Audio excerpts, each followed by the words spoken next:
बिस्मिल्लाहिर्रहमानिर्रहीम। नाज़रीन सलाम अलैकुम, मैं हूं हसन आसिफ। एक बार फिर आपके सामने हाजिर हूं आपकी खिदमत में लेकर प्रोग्राम आइए जानते हैं। और हमारे इस एपिसोड का टॉपिक है आमुल हुज़्न। अरबी ज़बान में लफ्ज़ आम का मतलब होता है साल और हुज़्न का मतलब होता है गम। आमुल हुज़्न यानी गम का साल।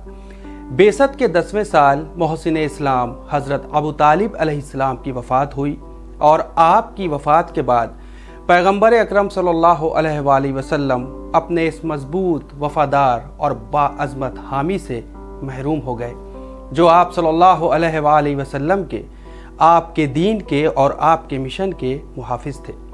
हज़रत अबू तालिब अलैहिस्सलाम की वफ़ात के कुछ ही दिनों के बाद उम्मुल मोमिनीन जनाब खदीजा सलामुल्लाह अलैहा ने भी जन्नत की राह ली।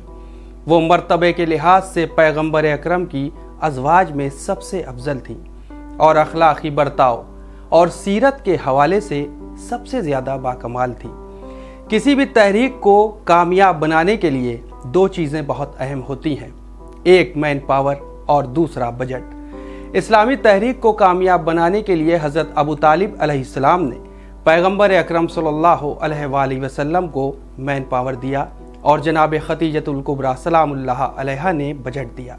दीन इस्लाम की राह में हज़रत अबू तालिब और जनाब खदीजा सलामुल्लाह अलैहा की खिदमात का अंदाज़ा इस हकीकत से हो सकता है कि पैगंबर अकरम ने इन दोनों की वफ़ात के साल को आमुल हुज़्न करार दिया, यानी गम का साल।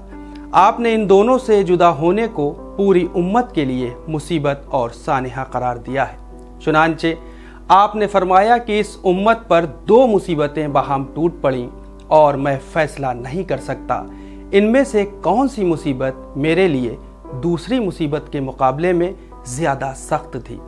वाज़ेह है कि इन दोनों हस्तियों से आप सल्लल्लाहु अलैहि वसल्लम की मोहब्बत और दोनों के जुदा होने में आपका गम न ज़ाती मफादात के पेश नज़र था और न ही ख़ानदानी मोहब्बत की बिना पर, बल्कि आपका किसी भी शख्स से मोहब्बत का मेयार फ़कत रिज़ाए इलाही के लिए था। आप किसी भी शख्स से जुदाई होने पर उतना ही गमगीन होते जितना ज़्यादा उस शख्स का राबता खुदा से मजबूत होता था। अगर हज़रत अबू तालिब अलैहिस्सलाम और जनाब खदीजा से मोहब्बत में गम की वजह ज़ाती या ख़ानदानी होती तो अबू लहब भी तो आपके चचा थे, तो उनके लिए भी होती, मगर तारीख़ में ऐसी कोई रवायत नहीं मिलती। इसी मेयार का अल्लाह ने कुरान मजीद में भी जिक्र किया है और हज़रत नूह अलैहिस्सलाम के बेटे के लिए फरमाया कि वो उनका अहल नहीं है क्योंकि उसका अमल गैर साले है। और इसी तरह हज़रत इब्राहीम अलैहिस्सलाम का कौल भी कुरान मजीद में मौजूद है कि जो मेरी पैरवी करेगा वो मेरे ख़ानदान से होगा। इसी मेयार के मुताबिक सहाबी रसूल हज़रत सलमान फ़ारसी अलैहिर्रहमा का शुमार अहले बैत रसूल में हुआ, यानी पैगंबर अकरम से मोहब्बत और अल्लाह की इताअत में कमाल की मंजिल हासिल करने पर सलमान फ़ारसी उनके घर के एक फ़र्द बन गए, जबकि उसके बरक्स हज़रत नूह अलैहिस्सलाम और उनके बेटे के दरमियान क़राबत नहीं रही। नाज़रीन इकराम, हम यहाँ स्क्रीन पर कुछ किताबों के रेफरेंसेस पेश कर रहे हैं जिसमें आप आमुल हुज़्न से मुताल्लिक़ रिवायात देख सकते हैं। उम्मीद करते हैं कि आपको हमारा ये एपिसोड भी ज़रूर पसंद आया होगा।